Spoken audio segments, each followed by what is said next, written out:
Bienvenidos al conversatorio virtual a todas, todas, todes. En el marco del 25N, el Día Internacional de la Eliminación de la Violencia contra las Mujeres y Niñas. El día de hoy vamos a presentar el conversatorio Prevención para la Violencia en Espacios Digitales, explorando algoritmos y redes sociales. Aprovecho para agradecer a la coordinación del Programa Institucional de Tutorías de la Facultad de Psicología, FIT para los amigos. El día de hoy presentan Mariana Pérez García y Luisa Fernanda Tamaño Palomino, mejor conocida como Lulu. Agradezco al coordinador Alexis Raciel Valdés Rodríguez por haber dado este foro para poder comenzar con este evento magno. Dejo la palabra a las ponentes. Muchas gracias.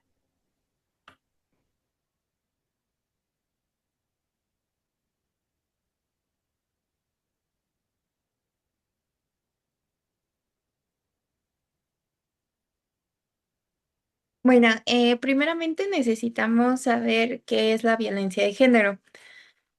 Con las nuevas tecnologías y la viralización del Internet, la violencia ha migrado a plataformas digitales. La violencia de género son todas aquellas acciones o insultos que pueden afectar la integridad física y mental de las mujeres dentro de, o más bien por medio de plataformas digitales, llámense foros, redes sociales o demás.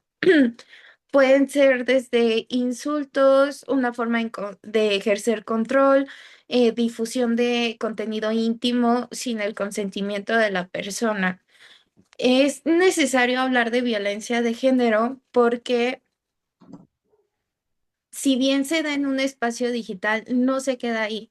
Las consecuencias de la violencia digital traspasan la barrera y se muestran mermando tanto la autoestima como el autoconcepto de las mujeres y muchas veces llegan a cometerse actos violentos en contra de las mujeres ya de manera física o real. Eh, Es importante hablar de esto para poder identificar aquellas comunidades digitales en donde se está perpetuando e incitando a la violencia. Como les mencionaba, la violencia de género son todas estas acciones de agresión, control o discriminación hacia las mujeres y se utilizan los foros de Internet. Para poder hablar de esto, también tenemos que hablar de cómo se dan también las campañas de odio, donde un influencer o una persona que tiene el micrófono no es consciente ni es responsable con lo que está diciendo y entonces toda su comunidad se organizan para ir a atacar a una persona por medio de insultos, hostigamiento y muchas veces incluso sacando información personal de las mujeres o de la persona que esté siendo violentada. En este caso nos vamos a centrar en las mujeres, como sus redes sociales, su número de teléfono, su dirección y a esto que comúnmente le llaman doxear.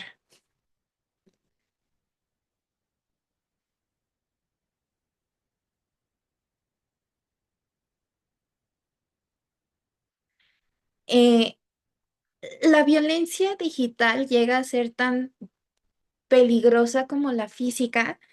Y de hecho se ve un poco amplificada por la cuestión de que nos quedamos desde el anonimato, ¿no? Inicialmente todo este tipo de foros que ahorita vamos a abarcar se dieron en foros de 4chan o de Reddit que son anónimos y pues permiten que los usuarios no se vean expuestos al juicio o a la crítica social dado el discurso que están lanzando, ¿no? Aparte de eso, pues se hace viral, los algoritmos comparten aquello que está teniendo como un auge y normalmente son todas este tipo de contenidos que es como muy incendiario que genera reacciones fuertes en nosotros porque es lo que más genera que nosotros interactuemos. Entonces, de esta manera se vuelve viral y llega y entonces se va replicando la violencia que está ejerciendo una persona contra otra. Y muchas veces también esto influye en que nosotros despersonalizamos a la persona. No la vemos no somos capaces de visualizar que es una persona a la que estamos dañando que tiene igual que nosotros sentimientos, sueños y demás, y cómo la vamos a afectar. Entonces, por esto es que el daño se va replicando más y más y más y llega a muchísimas personas que en su mayoría pues no cuestionan, ¿no? Aparte de eso, empezamos a tener muy normalizados todo este tipo de discursos por medio de que es una opinión, es libertad de expresión y demás, pero un contenido que esté dañando a otra persona, que esté incitando o vulnerándola, no es libertad de expresión, es una agresión.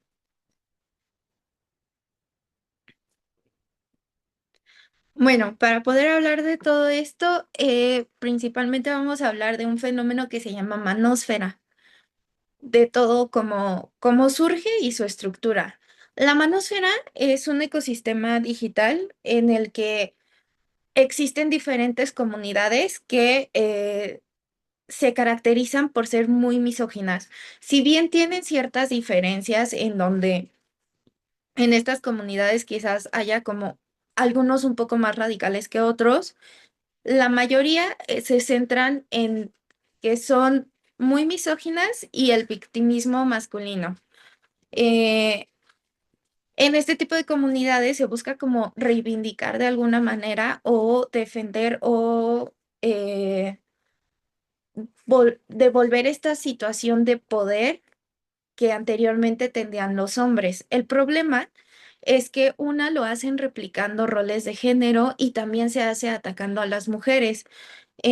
Toda esta manósfera surge desde movimientos antifeministas y masculinistas, como les mencionaba, en foros tipo Reddit, 4chan y otro tipo de blogs aproximadamente desde el año 2000. Produce contenido muy incendiario basado en el resentimiento, la culpa, la nostalgia por por los roles tradicionales, por lo que era antes como las jerarquías y siempre es culpabilizando a las mujeres, ¿no?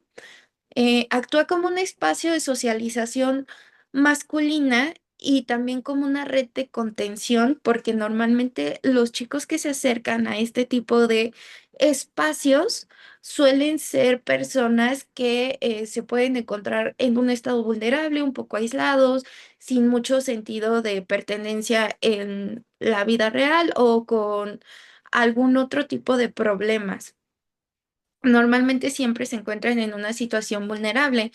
Y si bien funciona como un espacio de contención y de acompañamiento, en este tipo de espacios se ve muy validado todo lo que es la misoginia, la violencia y demás, y esto genera un problema.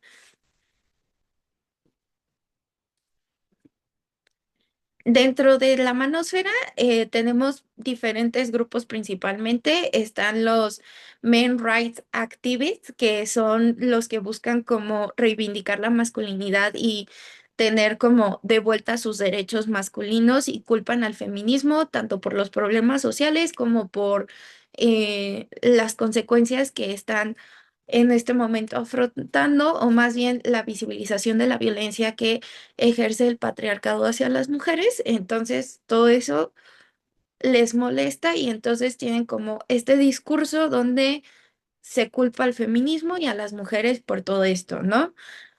También están, bueno, en español, hombres construyendo su propio camino y se promueven relaciones muy desiguales y violentas para las mujeres, donde utilizan técnicas de manipulación masculina. Un claro ejemplo de esto son como todos estos influencers que te enseñan como tipo gurús de masculinidad, donde te enseñan a relacionarte efectivamente con las mujeres, a ser un hombre con éxito en tener como muchas parejas y demás, todo eso, ¿no?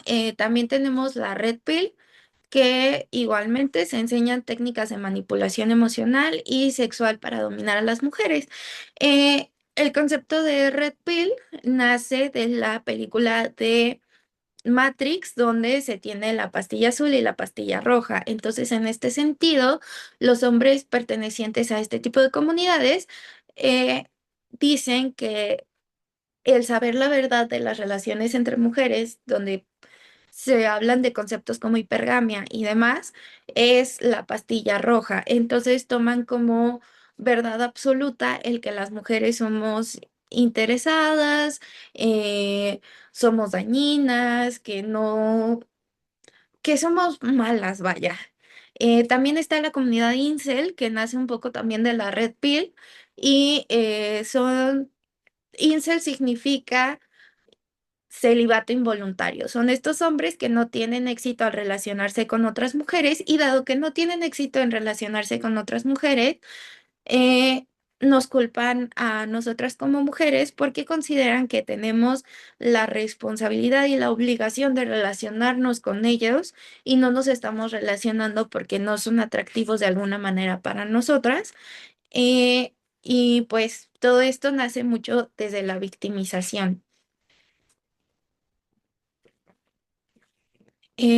Las narrativas que sostienen la manósfera son muy misóginas y lo que les mencionaba, el concepto de hipergamia, donde sugiere que nosotras como mujeres solamente buscamos estatus o dinero. También se culpa al feminismo de la destrucción de los roles tradicionales, de la familia.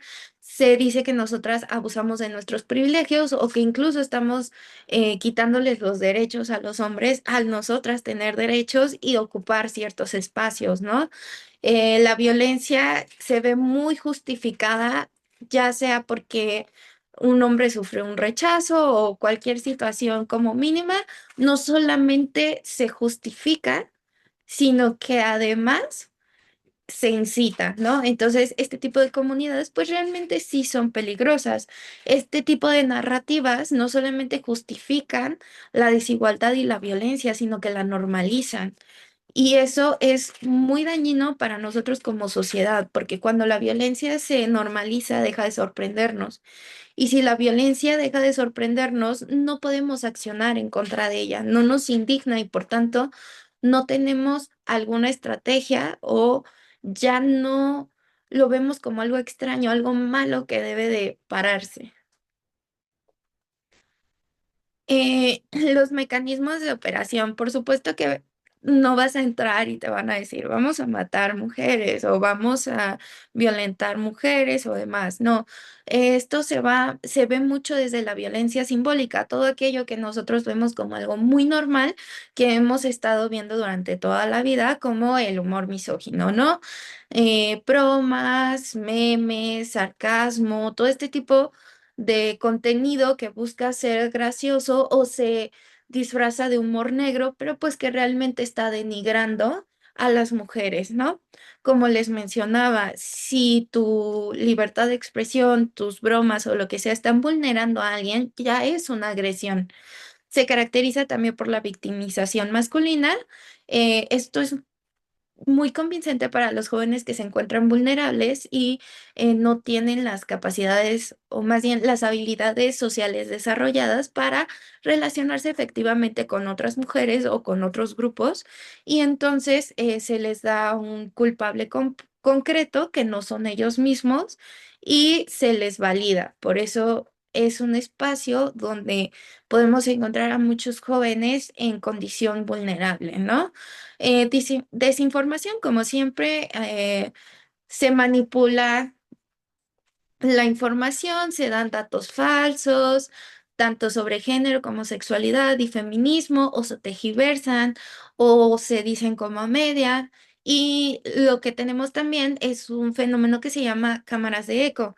Aquí vamos a hablar específicamente de algoritmos. Contenido incendiario es contenido que se va a estar reproduciendo muchas veces, que se va a viralizar. Y si nosotros comenzamos a ver este tipo de contenido, que ni siquiera hace falta que un hombre la esté buscando, sino que puede estar él viendo videos de ejercicio o algo similar y le va a aparecer este contenido. Y basta con que él se quede a verlo para que se siga para que el algoritmo entienda que este contenido le llama la atención y entonces como el propósito es mantenerte el mayor tiempo posible en redes sociales, pues va a seguir mandando este contenido.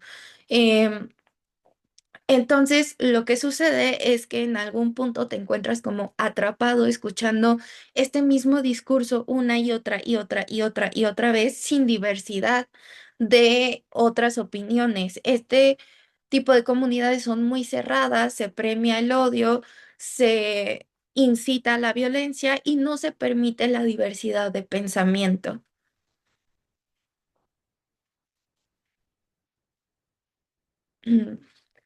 Eh, ¿Por qué caen tanto los jóvenes y los adolescentes? Los adolescentes se encuentran en una etapa donde están buscando quiénes son, donde están descubriéndose a sí mismos, donde el sentido de pertenencia es muy importante y la socialización juega un factor muy importante. Entonces tenemos a todas estas juventudes vulnerables por problemas de socialización, ya sea que se hayan dado durante o después de la pandemia, porque pues definitivamente nos afectó. Tenemos también pues un problema de mucha falta de educación emocional y perspectiva de género en México. No se nos enseña a regular nuestras emociones ni a reconocerlas. Tampoco en el caso específico de los hombres, por la manera en la que son socializados comúnmente, no tienen un espacio donde puedan vulnerarse con otra red de apoyo. Entonces, este tipo de espacios pues ofrecen respuestas simples a problemas afectivos, un culpable completo que no les remite la responsabilidad de a lo mejor desarrollar estas habilidades socioemocionales necesarias para poder relacionarse de la manera más asertiva con su entorno, llámense mujeres o incluso otros hombres, en cuestión de amistad o romántica, como sea, ¿no?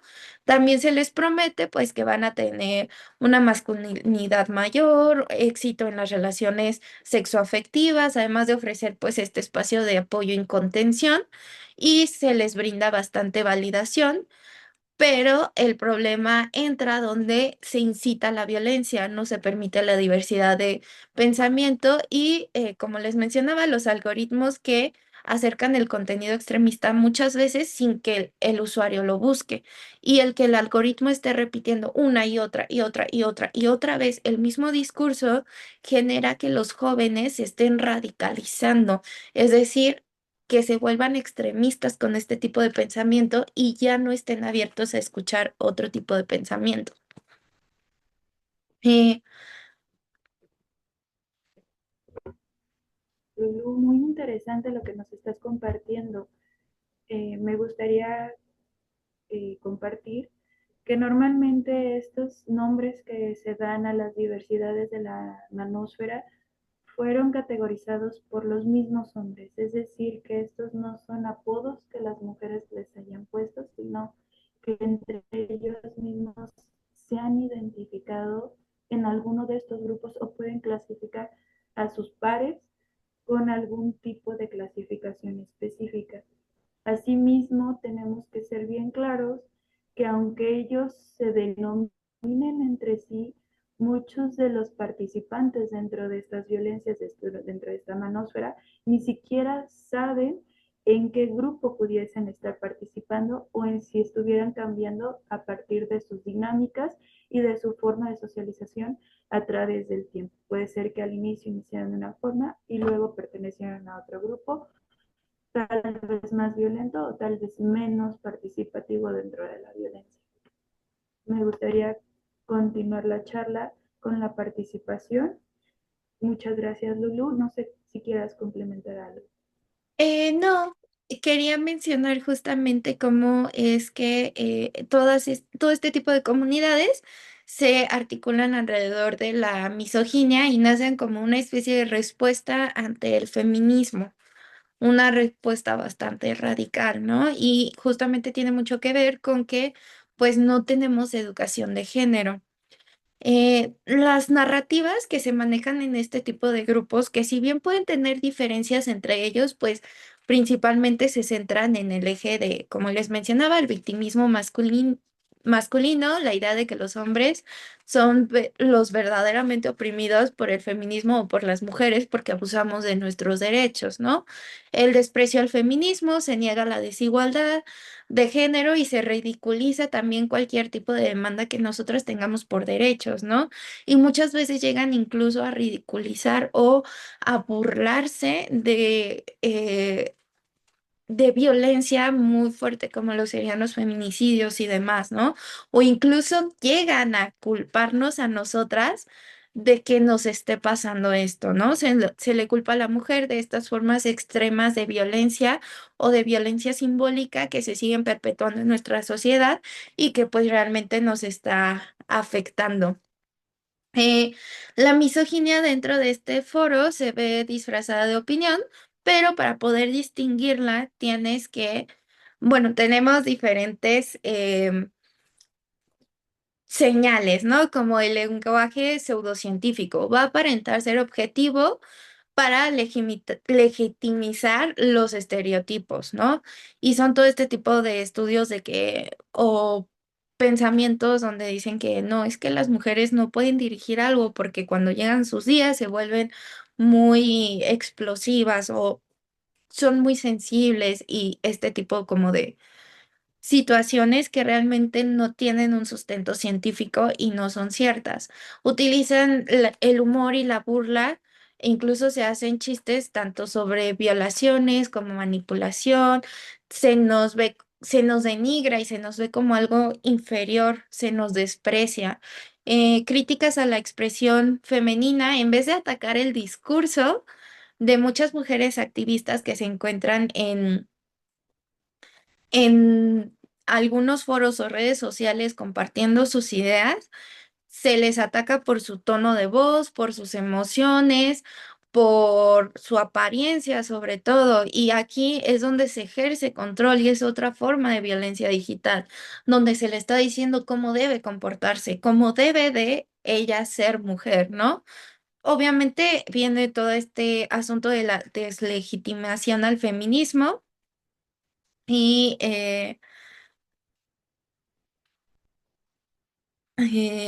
también pues tenemos que hablar aquí de violencia simbólica y estructural. La misoginia no es un caso aislado, es es un fenómeno que se está dando de manera estructural y simbólica, donde se está perpetuando todo el tiempo, ¿no?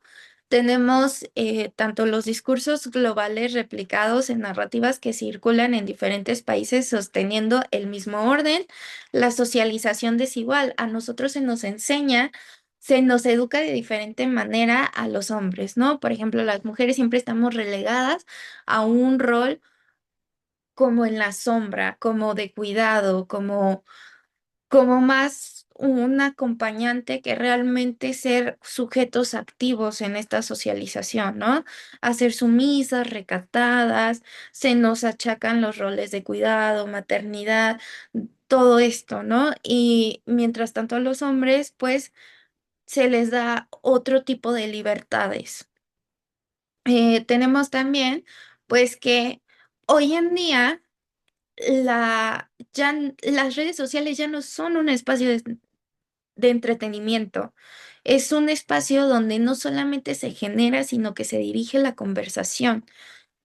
Todo lo que está en redes sociales ya pasa al mundo real. Y si la conversación en redes sociales va hacia un lado de extrema eh, heteronormatividad, de extrema heteropatriarcado, pues obviamente se va a replicar en la vida real.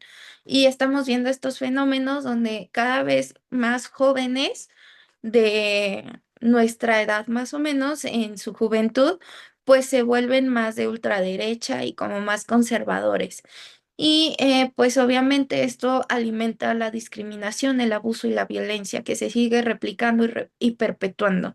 Se tiene también el silenciamiento sistemático, que es la expulsión de las mujeres en espacios tanto académicos como públicos y digitales. Tiene muy poco que nosotras ingresamos a este tipo de espacios y aún seguimos ganándonos nuestro lugar de alguna manera porque se nos sigue relegando, se nos siguen quitando los logros que nosotras tenemos. Y por último tenemos la normalización al desprecio, donde se convierte el maltrato hacia las mujeres en parte del paisaje social.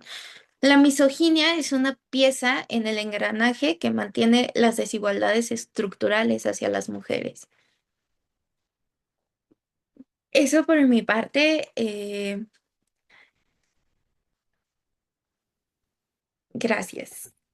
Muchas gracias, Luisa. Ahora me gustaría darle la palabra a nuestra ponente Mariana, la cual nos va a dar este relato de las consecuencias psicológicas y sociales de la manósfera. Bienvenida, Mariana, te cedo el foro.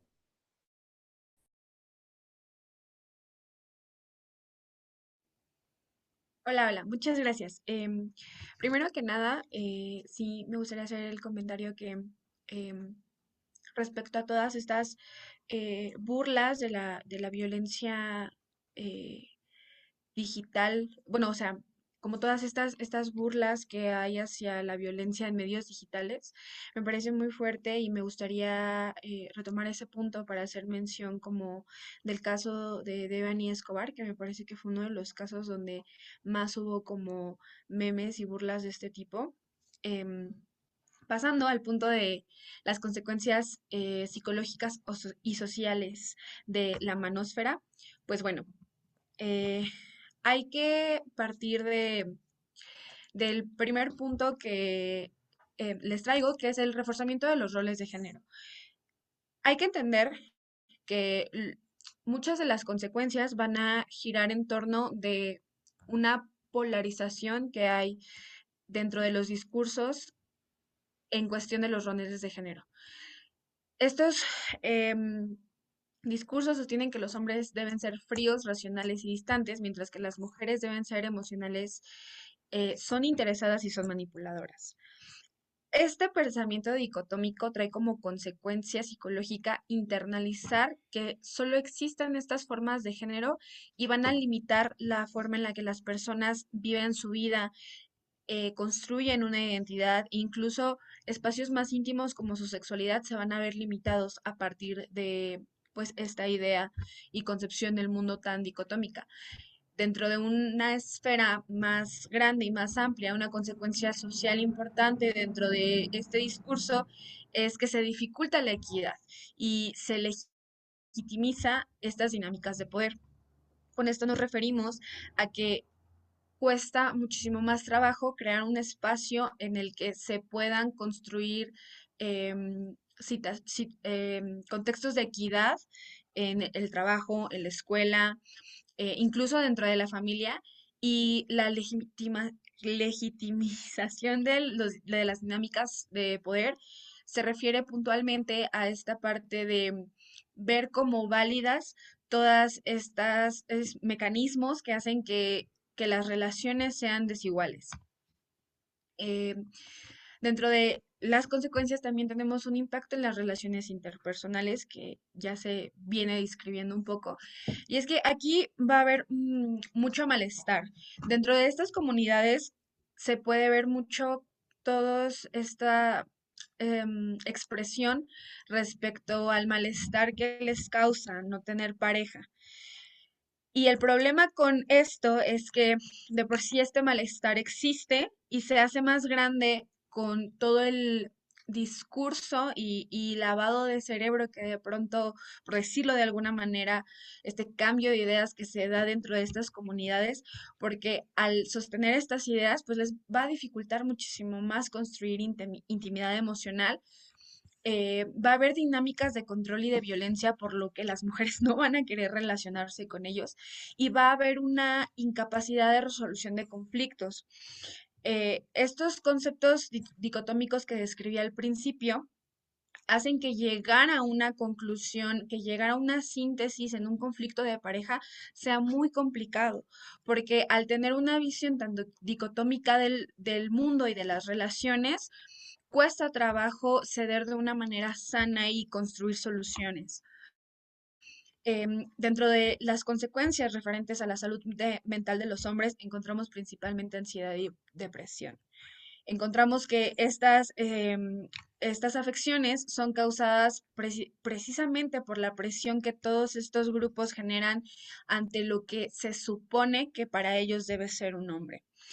Y el aislamiento social dentro de estas comunidades, a pesar de que sí hay comunidad, el aislamiento no es tanto como referente hacia que dejan de hablar precisamente con hombres que comparten estos puntos, sino es un aislamiento alrededor de todas estas redes de apoyo que los pueden ayudar a salir de ese contexto y de esa situación y de esa polarización del pensamiento. Hay un mayor riesgo de ideación suicida y esto se ha visto ya registrado en varios casos, ya que hay una distorsión cognitiva, desesperanza y una autodevaluación que sumado con la depresión pueden dar esta consecuencia terrible. Y problemas de ira. Como bien mencionaba Luisa hace un momento, estos espacios generan discursos en los que hacen a las mujeres responsables de su desgracia bajo la victimización y entonces dentro de las comunidades se promueve descargar estas emociones negativas hacia los hombres y, y hacia los hombres sumisos o incluso hacia los hombres atractivos. Entonces, esto es claramente una promoción de la violencia y que también se ha registrado en ya varios casos. En cuanto a la salud mental de las mujeres, hay un miedo, vigilancia y autocensura, miedo a relacionarse con mujeres, una vigilancia excesiva justo por el temor de coincidir con uno de estos hombres y una autocensura en la vida personal en cuestión de restringirse en qué hacer y qué no hacer para evitar llegar como a estos espacios y eso limita el libre desarrollo, ¿no? Hay un gaslighting cultural en donde cuando las mujeres desarrollan este miedo o esta autocensura, la sociedad de pronto tiene esta narrativa con las mujeres de que estamos siendo exageradas y esto produce un daño emocional muy real en las relaciones en donde incluso las mujeres pueden llegar a pensar que la violencia por parte de los hombres es inevitable. Y ahí es cuando entra la normalización de la violencia. Y entonces estas narrativas nos hacen pensar que no hay otra forma de relacionarse, hay un desplazamiento de la culpa y entonces en vez de que los hombres comiencen a asumir responsabilidades de la violencia que ejercieron, se culpabiliza a las mujeres por seguir en esa situación, por haber coincidido con esos hombres, como si fuera realmente su responsabilidad esta violencia cuando no lo es. Incluso también un factor importante respecto a la normalización de la violencia es esta parte de decir no es para tanto. Va de la mano con el gaslighting cultural y es cuando empezamos a ver cada vez menos graves las violencias. Em, Adelante. Me gustaría complementar la información que estás dando, considerando que muchas de las veces en las cuales una persona, una mujer, un individuo se encuentra con una persona misógina o con violencia de género, normalmente suelen introducir ideas relacionadas a la celopatía, pensamientos recurrentes, reverberaciones. E incluso pudiese ser hasta cierto punto el introducir la idea que se sienten inseguros, puede ser de una forma, un lenguaje muy asertivo, pero lo que buscan es aislar a su víctima y por ende quitarle toda la red de apoyo que tiene esta persona. Normalmente son personas que dicen tu mamá está en contra de nosotros, tus mejores amigas son unas locas, etcétera, etcétera. Y también viene en parte con esta connotación de todas mis exnovias son locas.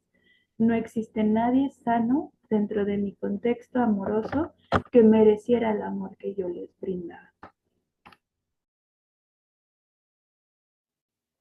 Lo que mencionas me parece muy acertado en esta parte y creo que cuando se habla de violencias, nunca falta la persona que la minimiza y que de alguna forma ve todas estas cosas como culpa de la mujer, ¿no? Por decirle como, pues es que ¿por qué no sales de ahí?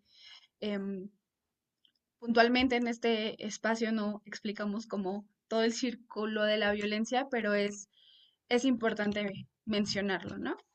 Em, dentro de las consecuencias psicológicas y sociales que también hay en la manósfera como en una esfera más amplia, es el debilitamiento del diálogo sobre la igualdad. Como les mencionaba, cuesta más trabajo llegar como a un lugar, estar en un espacio donde haya una verdadera empatía, en el que se puedan construir opiniones nuevas, donde se pueda empatizar con la experiencia del otro, y una exclusión de las mujeres en espacios digitales, y entonces se radicalizan más estos discursos.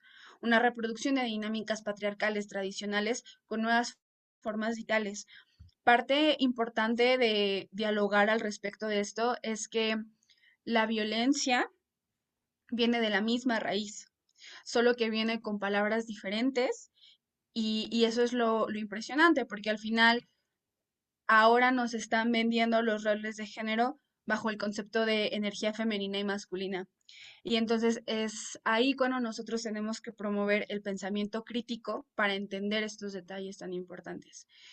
El incremento del discurso de odio no solo se queda en espacios digitales, sino que trasciende a los espacios reales, y esto en conjunto genera una polarización de géneros.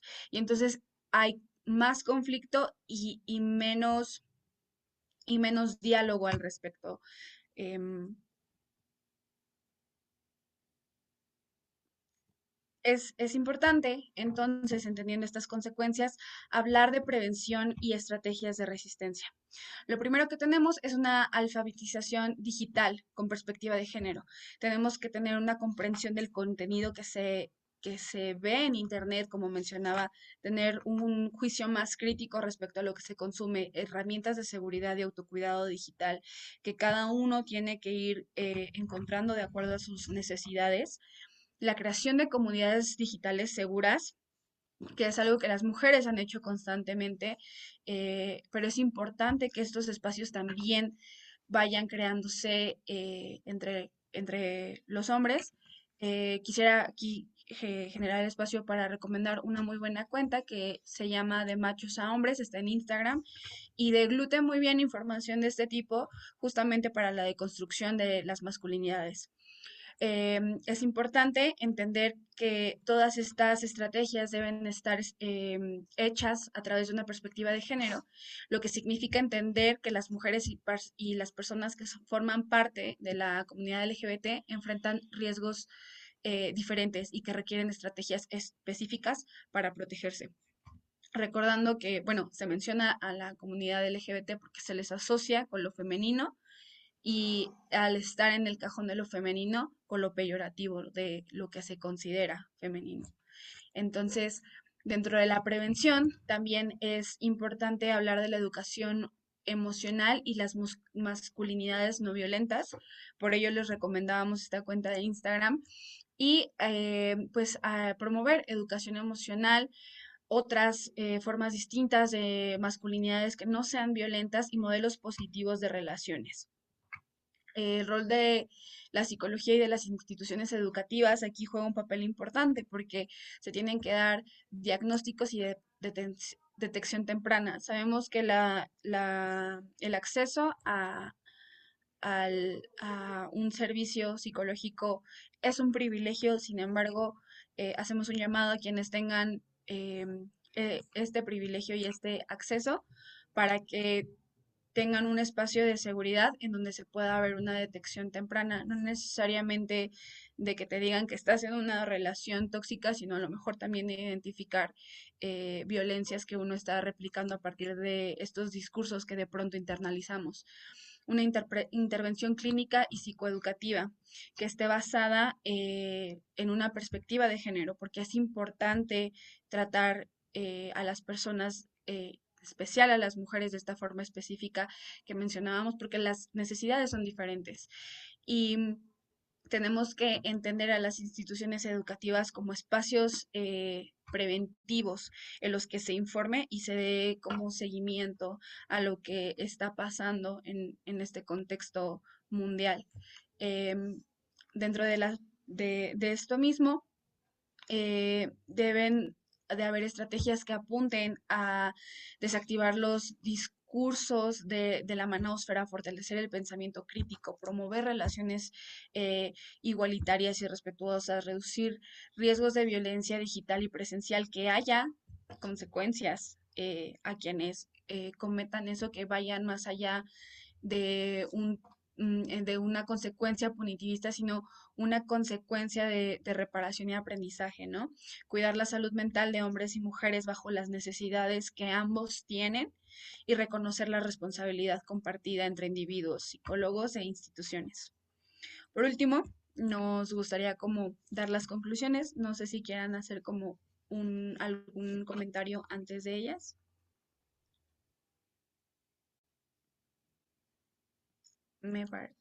Adelante. Quería adicionar nada más que la charla ha sido increíble, que muchas de las formas de resistencia es que a pesar de que las personas o las chicas que sabes que están dentro de un ciclo violento no pierdan esa red. Eres un amigo, eres una persona que puede estar involucrada, tal vez no tan a fondo, pero siempre mantenerlas en un estado de, en cuanto tú necesites, estar cerca de ti. Y si él dice que no lo quiere utilizar o ella dice que prefiere, necesitas, estaré para ti, aunque tú en este momento no lo necesites.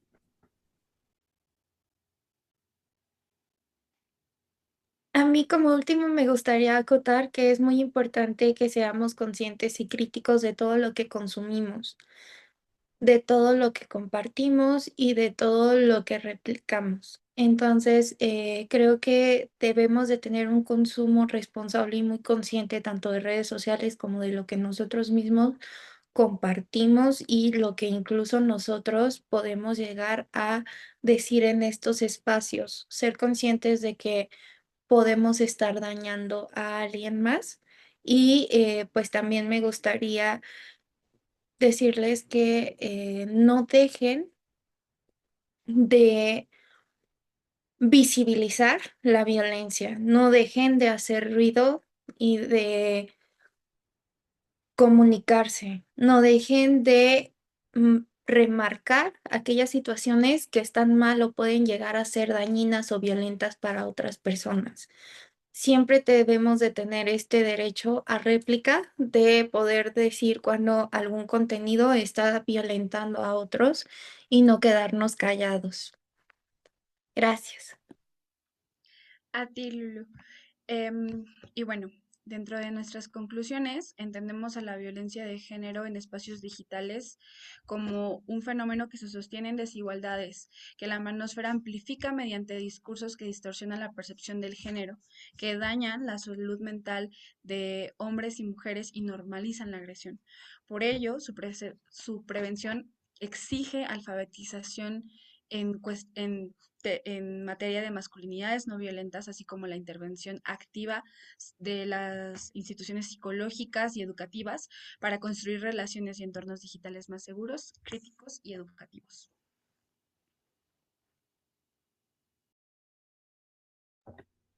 Muchísimas gracias a Luisa y a Mariana por la presentación que acaban de compartir. Una información demasiado oportuna, muy informada. También quisiera agradecer que la información, parte de la información que nosotros pusimos en este momento, fue brindada por insiders que también están revisando cómo se están dando estas dinámicas dentro de estos grupos. Muchos de estos grupos ni siquiera son de acceso público mediante Facebook, Instagram u otras, sino que estamos hablando de grupos privados en Telegram o Discord, donde es más difícil el poder estudiar los fenómenos porque se tiene que aprobar el acceso. Por cuestiones de anonimato y por seguridad a todos estos insiders. No podemos mencionar sus nombres, pero emitimos un gran agradecimiento. Fui yo, la doctora Jacqueline Marcue. Muchísimas gracias por haber brindado su atención. Esperamos verlos pronto en una nueva eh, conversatorio, charla o plática. Nuevamente un agradecimiento al coordinador Alexis Raciel del PIT de la Facultad de Psicología. Que tengan lindo día. Muchas gracias.